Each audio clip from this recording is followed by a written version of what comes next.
Dear students, MSc मैं doctor केथी बढ़ाना MSc final year के विद्यार्थियों को कल हमने लास्ट वीडियो में सेकेंड मेथड्स के बारे में बताया था कि सॉल्यूशन ऑफ एल्जेब्रिक एंड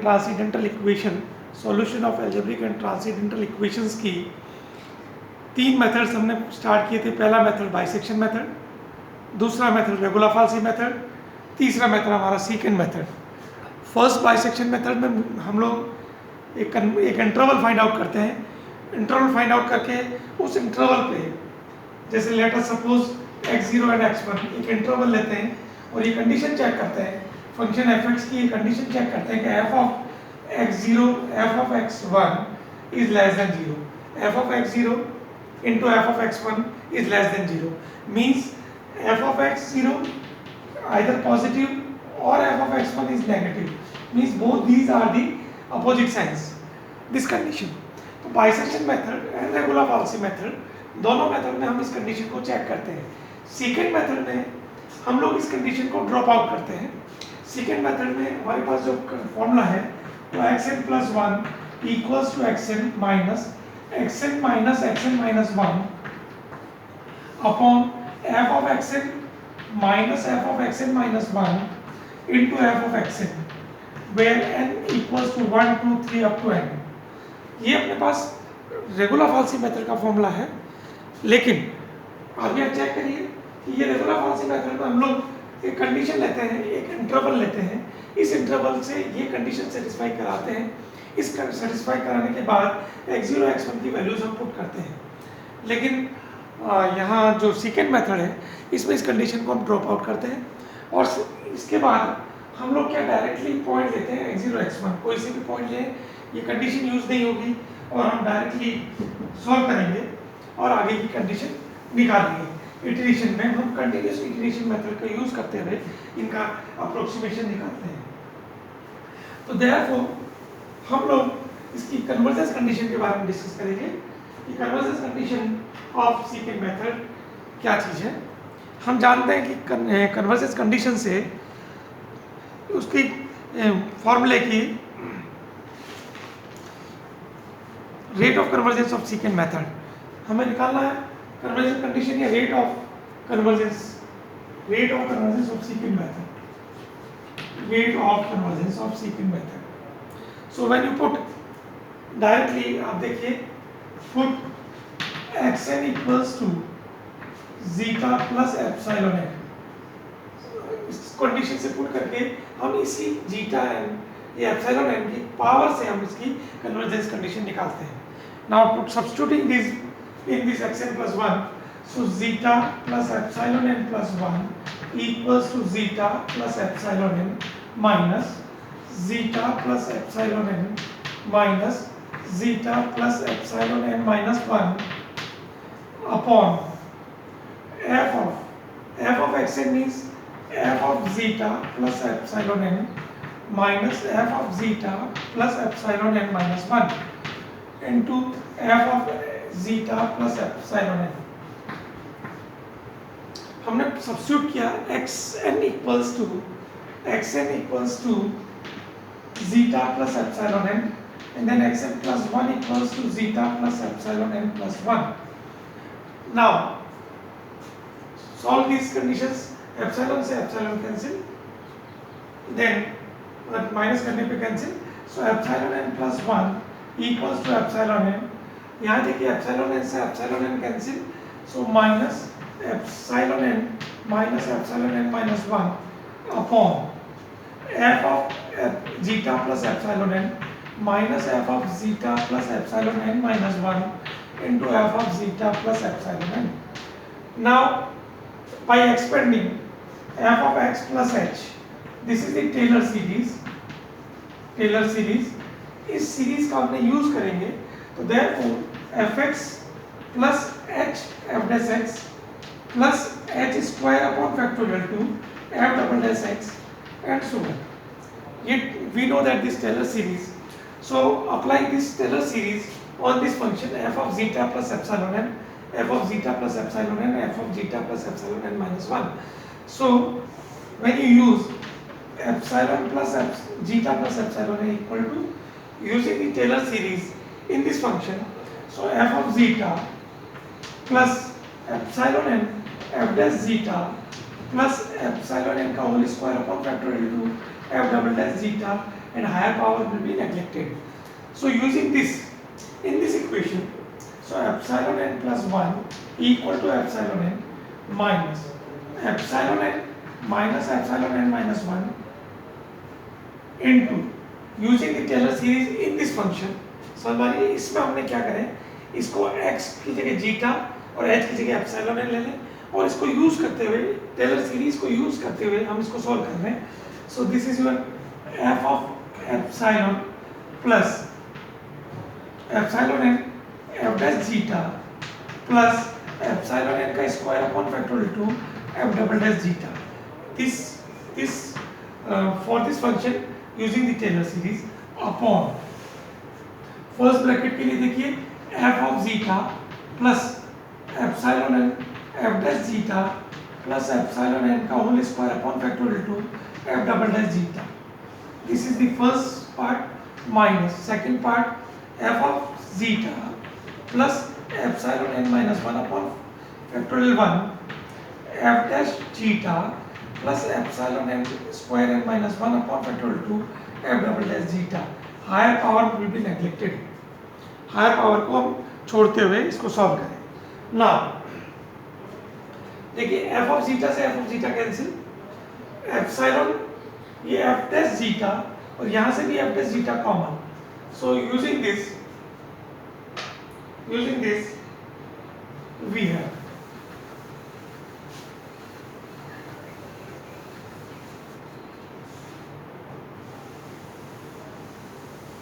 इस इक्वेशन से आप चेक करें तो epsilon n plus 1 equal to epsilon n minus epsilon n minus epsilon n minus 1 into f of zeta plus epsilon n f dash zeta plus epsilon n square upon factorial two f double dash zeta. Numerator part is the same.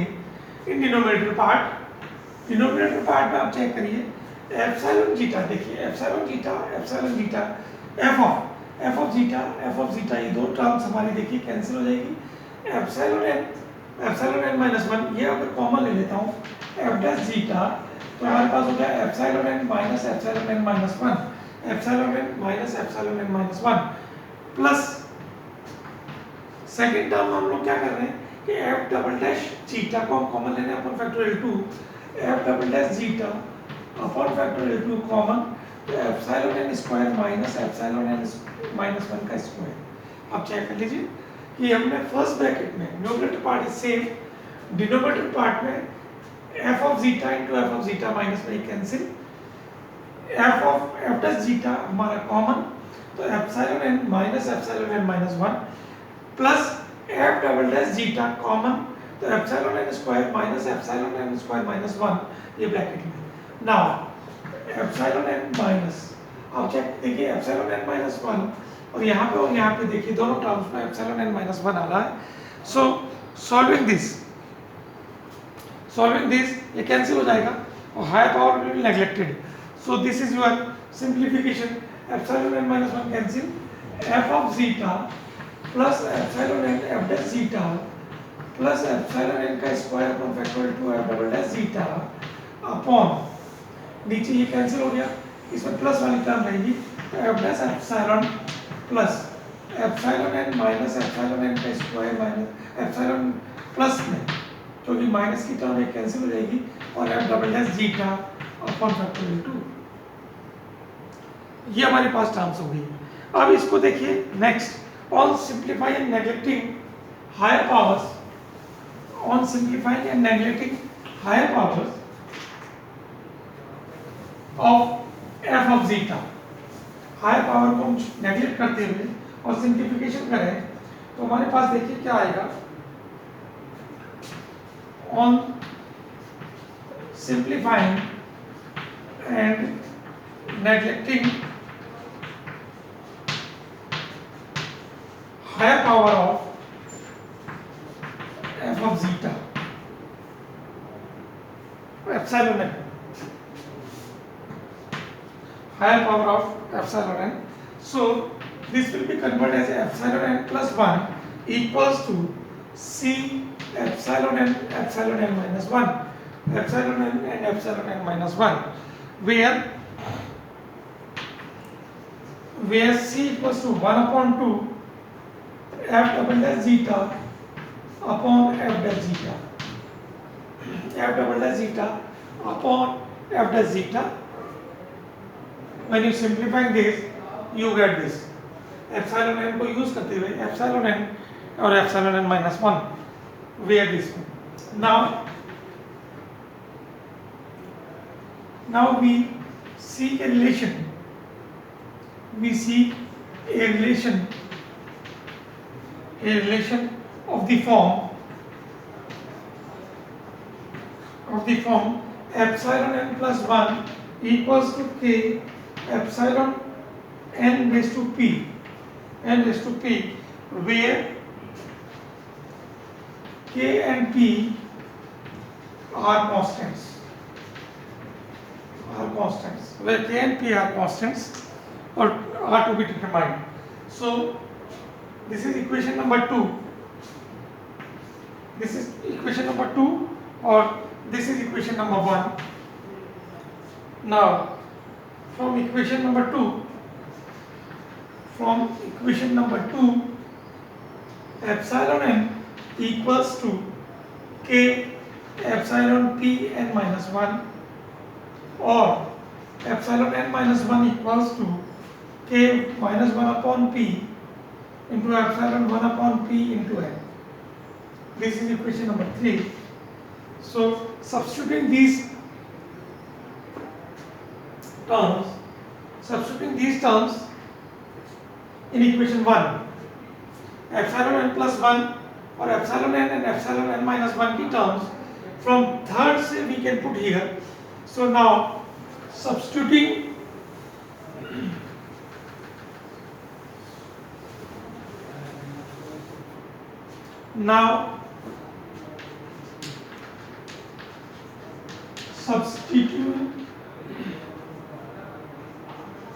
substituting the values of epsilon n and epsilon n minus 1 in equation first. Now third से first में हम put करें. So therefore air equation is given by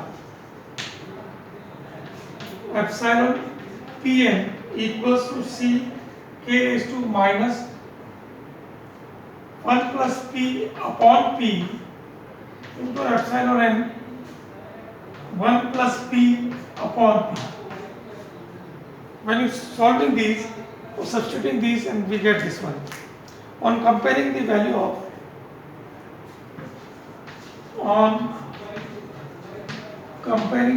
of epsilon n, therefore P equals to 1 plus P upon 2. Compare करें upon P. This implies P square equals to 1 plus P. Therefore P square minus P plus 1 equal to 0. The value of P equals to, the roots are 1 minus root 5 upon 2 and 1 plus root 5 upon 2. These are the values. So therefore taking P equals to 1 plus root 5 upon 2 and solving this 1.618. P की जो value है, after solving this we get this one. So therefore हमने देखा कि P की 1 plus root 5 upon 2, the neglecting and the other, we obtained the equation, the rate of convergence of the sequent method, neglecting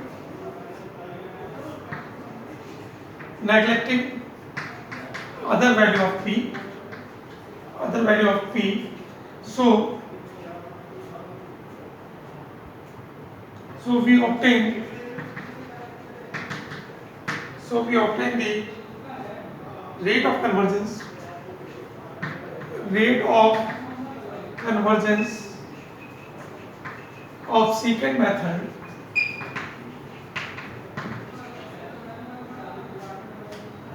as p equals to 1.618, as p equals to 6.18, and then the constant determined, the constant k determined, and it is given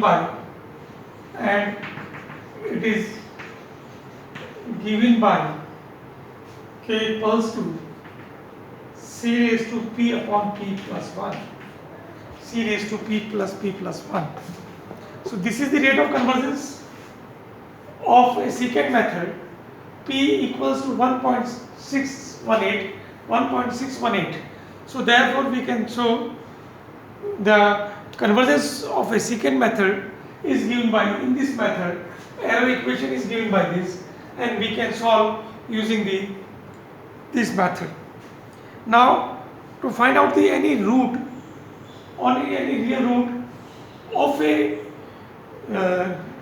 algebraic equation or a transcendental equation, algebraic equation या transcendental equation का real root निकालने के लिए जब आप second method use करेंगे, you can take any interval,